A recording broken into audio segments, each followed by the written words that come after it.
Good morning and welcome to First Local Afternoon. Isn't it good afternoon? Well, Yeah. see, and I... Good thing I'm here. I'm going to tell you that at my last job, I used to drink like a full pot of coffee, like unassisted. Here, I've been kind of cut back to, I have one before I leave in the morning, and then I have one when I get here, which, leaves a deficit. So, sometimes I'm maybe not quite as frosty in the afternoon as I might be in the morning. So, Ooh. might be a little edgy too. So, get off. Sorry. Yeah, Colette anyway, will be back tomorrow. She will be back tomorrow, and in the meantime, I am amply supplied with banter and commentary by the effective Craig Huckerby. I do feel official because I do have the paper in front of me. That's right. So yes, he's very official. I gave him an agenda so that he knows the order in which things will play out. Yes, and what things are going on today. So. Yes. So a big news day. It is a big news day. We had the Premier make a first announcement today. I was talking to you just before airtime, and I tell you, Heidi, I would not want to be a politician today during COVID. Because you're damned if you do, damned if you don't in this province. And you kind of have to feel bad for the Premier because, like you say, there is no handbook for this stuff. And they're basically making it up as they go along because they have to. And the governments have made mistakes. We all make mistakes and whatnot, but I don't know. I would just not like to be a politician today, for sure. Well, in the level at which politicians operate is, sure, we all make mistakes, but, if I make a mistake, it's not going to be touted across, millions of people. Millions of people flooding media, because I'm certainly going to do my own report on the press conference. But yes, to your point, absolutely, as Elvis Costello would say, every day we write the book. We are living an historical event, so I think that's important for everybody to remember and to temper their judgment with some kindness and some understanding, but at the same time, accountability must be measured. So it's a tough situation for sure. It is. So the whisper in my ear suggests that we rip the Band-Aid. So I gave you a partial ripping this morning, so I'll start with that one because you're already kind of used to that sort of sting. Algoma Public Health has reported 6 new confirmed cases of COVID-19, 5 of those being registered to the Sault Ste. Marie area, 1 being located in Elliott Lake. In addition to that, 1 of these cases has screened positive for a variant of concern. So through contact tracing, Algoma Public Health will notify you if you are considered to have been a close contact. If you are not contacted by Algoma Public Health, then you are not considered to be a close contact. So cases 305 through 310 are reported to be self-isolating. 5 out of these cases report cause of exposure to be close contact, whereas 1 lists that, undefinable, unknown. So that brings our total, and we did debate about this morning, but that brings our total of tests administered to 127,197 tests, out of which we have confirmed 310 cases. Out of that, we have 50 cases that are active, 1 of which is a non-Algoma resident, 2 current hospitalization, 261 resolved cases, and 32 cases screened for variants of concern. So, provincially... big number today, no? Yeah, it is. Oh, you know what I've gone and done? Is I have grabbed the wrong script. But I believe it was over 5,000, right, today? That's not what I saw on the CTV. Yeah. Mike is checking that for us. The other thing that we could do is we could go to commercial and I could just go get the script. Like, I'm wireless right now, so. Well,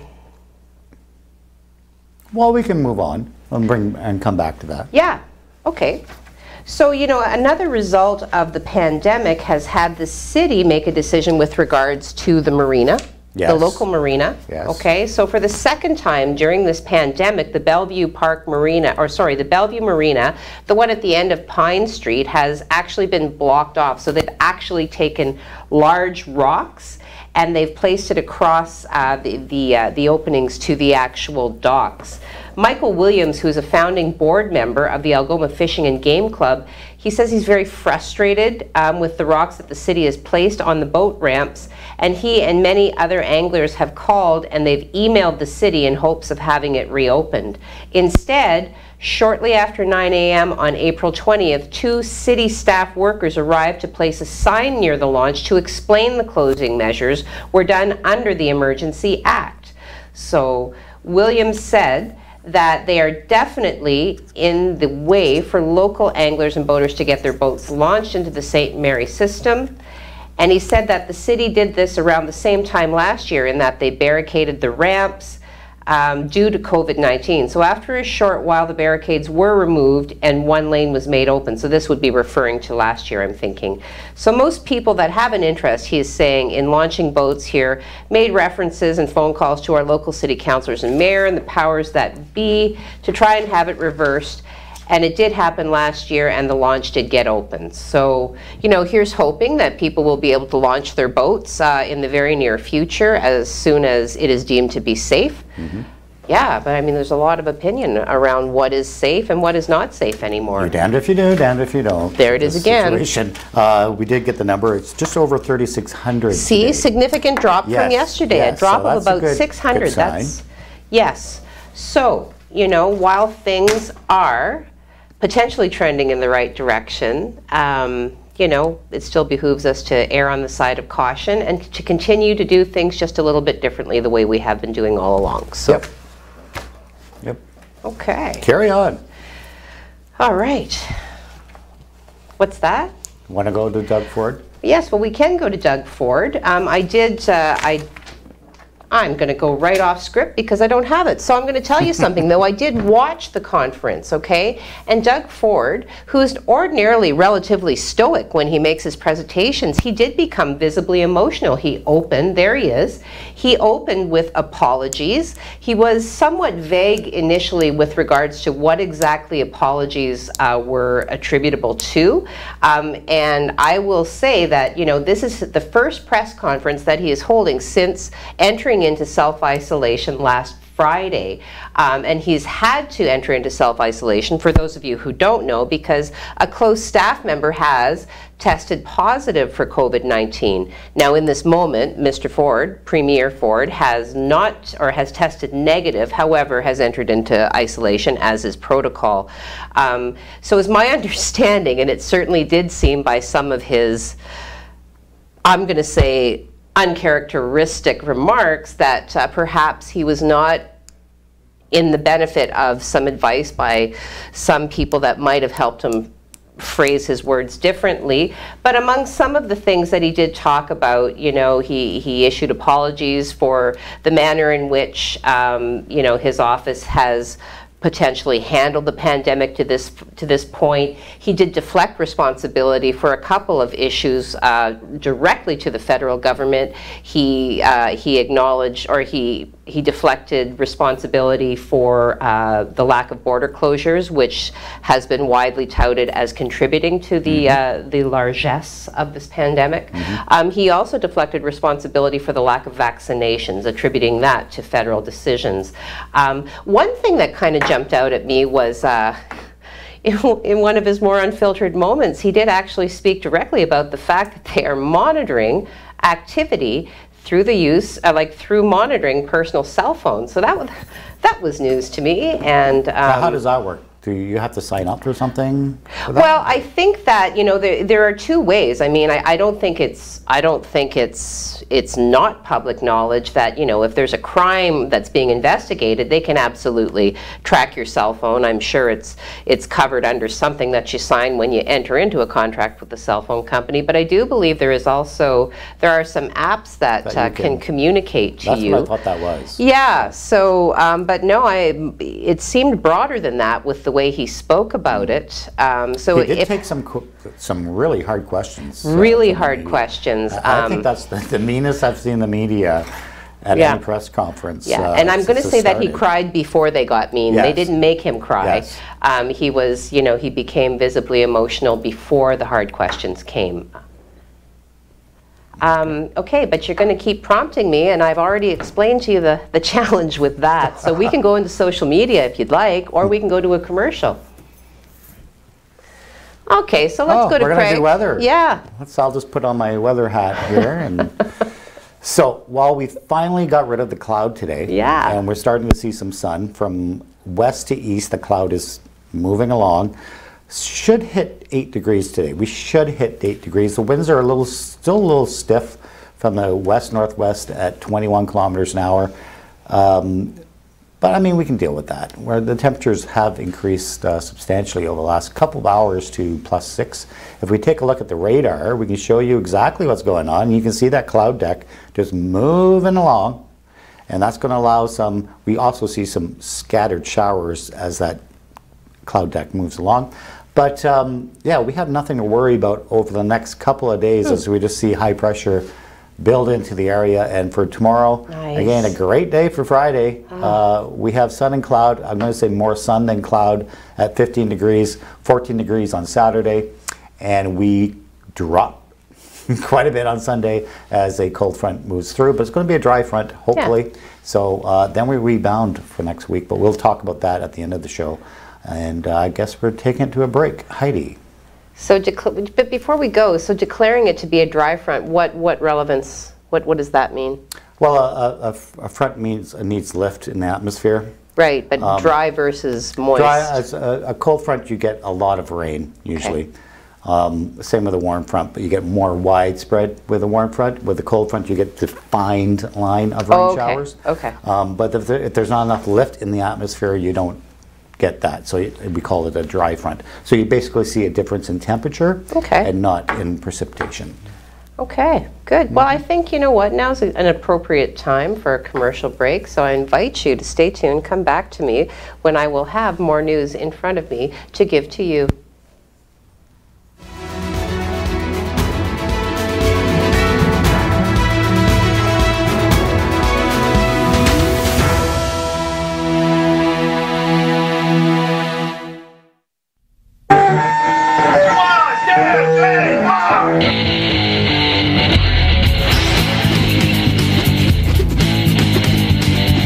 What's your thing? Bugs. Everybody's gotta have a thing. My thing's sound effects. Here's a T-Rex.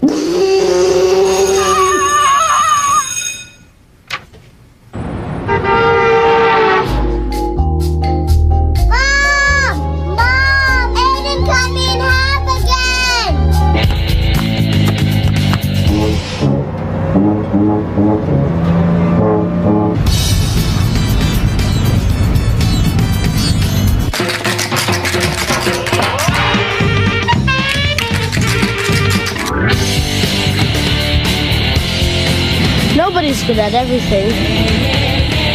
Everybody's good at something. What's your thing?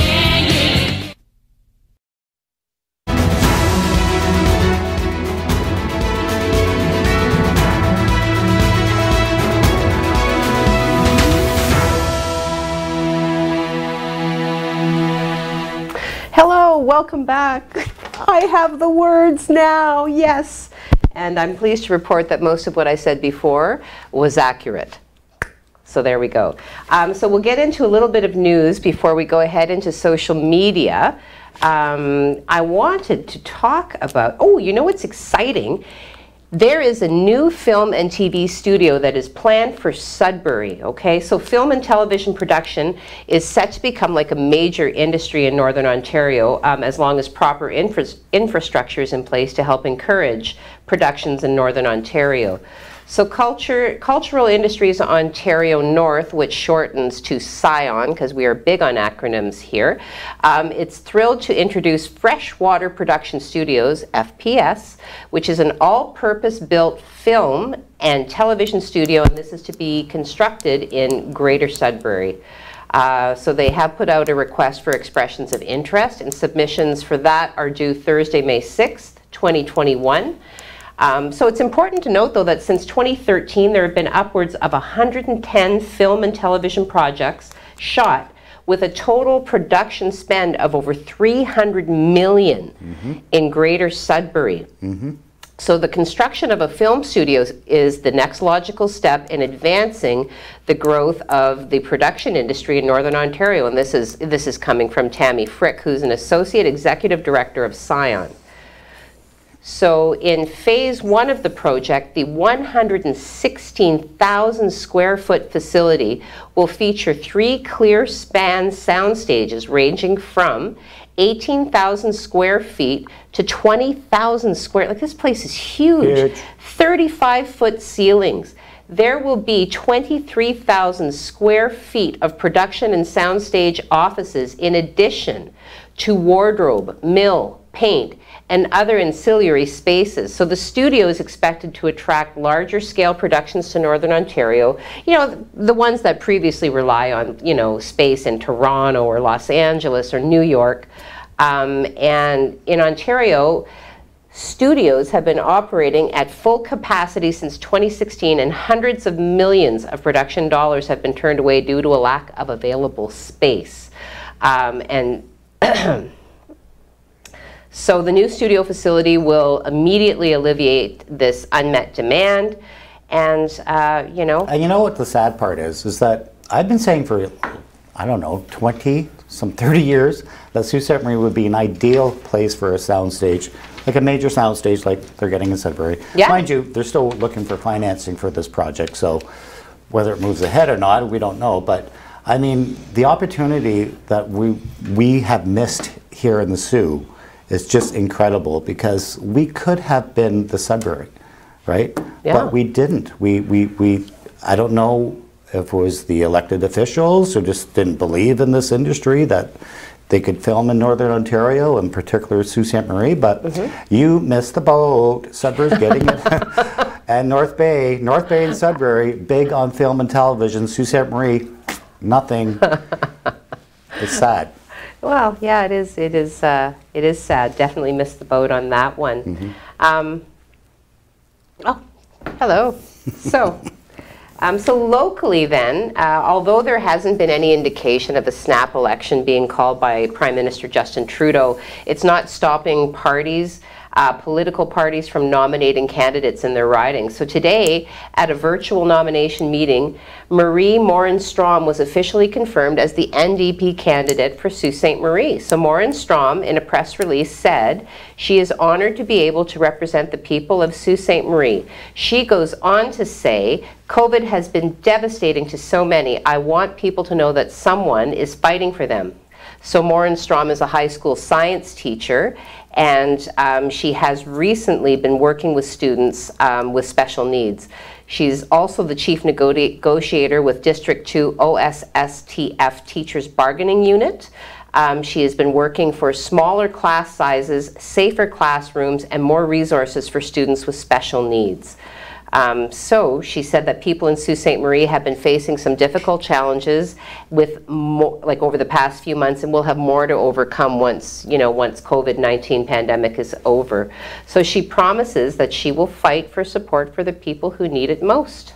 And what's interesting about that, Heidi, is I don't know if you remember the NDP candidate back in the 1980s, I believe, was Carl Morin-Strom. So I don't know if they're related. When you say it like that, I know it. Yes. Okay. Okay. Yeah. I don't know if they're related. Sorry about that. But that's kind of neat that the Morin-Strom name is coming back into politics here in the Soo. Okay. Because he was a very good fighter for the city. And he was elected, and him and Joe Fertese had a major battle live on television about the French language situation back in the 80s. Oh. And it was very interesting television. And I was there watching it. It was pretty interesting. And yeah, it's kind of neat to see the Morin-Strom name come back. Because I always wondered what happened to Carl Morin-Strom. He just kind of dropped off. When you asked me about it earlier, you didn't really give me any dates. If you had given me the date, I could have told you that yeah.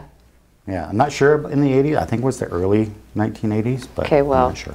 I was younger. You then. were just like 2 years old at that point. Well, I was a little bit older than 2, but not as old as, you know. Me. Well, I wasn't going to say that, but yeah. Okay, so we're going to hop into social media, see what's going on. Bradley pops up right away to say good afternoon with 3 exclamation points and, you know, the little closed-eyed, winky, smiley. Margaret McKeag says, oh, I shouldn't say the last name. Margaret says good afternoon, all. Jim Whitty pops up and says afternoon with 2 exclamation points. Hi, Brad. Here we go. Brad says, don't hold back, Craig, with like the he's crying, laughing, crying thing. Bradley says, howdy, Jim. Marilyn says, good afternoon, everyone, with the sunshine, the closed-eyed, winky smile, the smiling cat, but this one has hearts for eyes, and the little mask on the emoji. Steve says, GA2A, like the number 2. Good afternoon to all. Okay. You figure those out pretty good. Well, you know, but I mean, he's trying to throw me there because as soon as you put a number into it, you're kind of throwing me a little bit because, you know, being like a very specifically spoken person, the 2s, like using, okay, anyways, I'm not really down with all of the jargon and the vernacular, but Steve is, and he uses it willfully, so good for you. Oh, a new name. Oh, Nadine is watching us from Alberta. Wow. Well, welcome, Alberta. Thank you, Nadine, for watching. She is wishing Ontario's persons the best in health and saying stay safe and be well. Well, thank you very much, and thank you for watching. It's amazing how people just watch from all over the world. Well, right, you know, because right underneath her is Inika from the Netherlands, right? Nadine, I'd be interested in knowing how you knew about us because, you know, I mean, you're in Alberta. Now, that last name, I went to school with some bonnets, so like the Bruce Mines area, so I don't know if you connect through that. But anyway, send some information. I'd like to know. Inika says, good afternoon, all, with a little hand wave and a tulip. She doesn't usually give me cookies in the afternoon because, you know, I had my cookies this morning, so good afternoon, Inika. And Mike from Costa Rica says, good afternoon, with the sun. More Costa Rican sun coming our way. Nice. Nancy is watching. Hi, Nancy. Kimberly is watching, and Kimberly says, good afternoon, all, with a sun and a thumbs up. Tammy Lynn says, good afternoon, and there is a lovely hibiscus, what appears to be a morning glory, a gerbera daisy, and a mug of beer. You're my kind of lady, Tammy Lynn. Nice. All right, well, that kind of wraps up social media. All right. Now what? I guess we look at our sheet for that. Well, that's okay. I've got it all here in front of me now. So, okay, so, you know, there has actually, oh, more people. Okay, I'll come back to you on social media. I'm going to get through some news. So there is overwhelming support. Okay, so there's been a lot of discussion around the lack of paid sick days available, particularly now if people get sick or if they're even exposed to somebody who has been diagnosed with COVID, who has been exposed to COVID, right? You have to go into isolation. And for a lot of people, that is a crippling hit to their stream of income. So for sure. There has been a poll, and the data from the poll has been released today, and it found that 83%, and this doesn't come as a surprise to me anyway, the poll found that 83% of Ontarians believe that governments should make all employers provide paid sick days for all employees, with a strong support from 64% of the majority. So in a release issued today, Patty Coates, the Ontario Federation of Labour president, said, amidst a catastrophic third wave of COVID-19 pandemic, it is quite clear that there is an urgent need for legislation that provides permanent, adequate, and universal paid sick days. Ontarians overwhelmingly agree that paid sick days are a common sense public health measure that keep people safe during COVID and beyond, the Ontario Federation of Labour states. So, you know, the poll found that increased support for public services as well, support on taxes on large corporations that have profited from the pandemic, as well as a need for major changes to social and economic policy. So all of that also being things that are being called for in addition to the paid sick days. And again, when we said that governments have made some mistakes during this whole COVID thing, that is one of them. Yeah. Because you expect people to stay at home and with no income, and how are they supposed to survive? bad timing on that one. Yeah, it is, you know, and you can almost understand, like, you know, the plight that some people find themselves in, and you know, that necessary conflict between wanting to do the socially responsible thing, but understanding that social responsibility doesn't put food on your table, what's funny right? is Doug is now in self-isolation, and then all of a sudden we're starting talking about paid sick leaves are coming back. Well, he did identify that, you know, he is different from most in that he is able to work from home. So he did say those words. Yeah, well, so. I think a lot of people can work from home. So. Yeah. Well, Craig, you know what? Why don't you regale us with the week to come? Okay, let's take a look at the 7-day there, Michael. And you know what? It's not bad, other than the cool temperatures on Sunday. We start to rebound our temperatures next week. But we also have some showers working their way in, just to end the month of May, you know, with April showers. So we bring those May flowers. Just perfect timing there. So, but looking ahead to May though, it's looking very warm. Maybe not the first couple of days, but the second and third week looks extremely warm. So. Back to you, Heidi. Wow, so it'll be really warm, but it'll be raining. It's like that Neil Sedaka song, right? Like laughter in the rain. Woo, we'll all be outside, you know, dizzy with the warmth after being cold for, you know, 7, 8, 9, 12 months. We can't really complain about this weather because, like, with the winter we had, I mean, come on. I can complain about anything at this point. Yeah, but I mean, it's not like we had 8-foot snowbanks this year. You know what I'm saying? Well, no, that's true. That's true. So. Very true. Okay. Back to you, Heidi. Back to me. A few more people popped up here. Oh, Destiny wants to know, do you know Beelharts? That's my family from Bruce Mines. I do know several Beelharts actually. Yeah. Heidi knows a lot of people in the city. Well, you know, it's good to know people. You never know when you might need to know people. Exactly. So, like my cousin Elijah. Anyway, we won't get into Elijah. That's another show. Bradley says, Brad, of course they watch from all over. It's a great show. Aw. You are very kind. Brad. Thank you. Now I'm going to get all, you know. I am turning red. Are you going to pull a Doug Ford on us and start crying? How much time do we have? I'm not going to start crying. I'm not Premier Ford. I don't need to cry. I can cry, but I won't. All right. So, you know what? In Sudbury, a woman has been charged with harassing communications. Sounds like my kind of lady. All right. So, on April 21st, so this is yesterday, officers with the Greater Sudbury Police Services charged 53-year-old Claire Leduc of Sudbury with harassing communications. It is alleged that between April 16th and April 19th, 2021, the accused called Sault Ste. Marie police multiple times in a harassing way. The accused was arrested and charged by Greater Sudbury Police on April 21st. She is charged with 3 counts of harassing communications, 3 counts of mischief, and 3 counts of breach of recognizance. She was released on a promise to appear in court in Sault Ste. Marie on May 31st. 3 counts. Why do they have to? Is it because she called 3 times? Like, why does it get? I think so. I think fractured into 3 okay. attempts. Okay. Yes. 30 seconds. Okay. Did you know that there is over $70,000 in cash prizes to be won if you choose to support your local 155 Air Cadets? I did not know that. So we have had a request to ask people to please consider supporting our local 155 Gordon Gray GC Royal Canadian Air Cadets.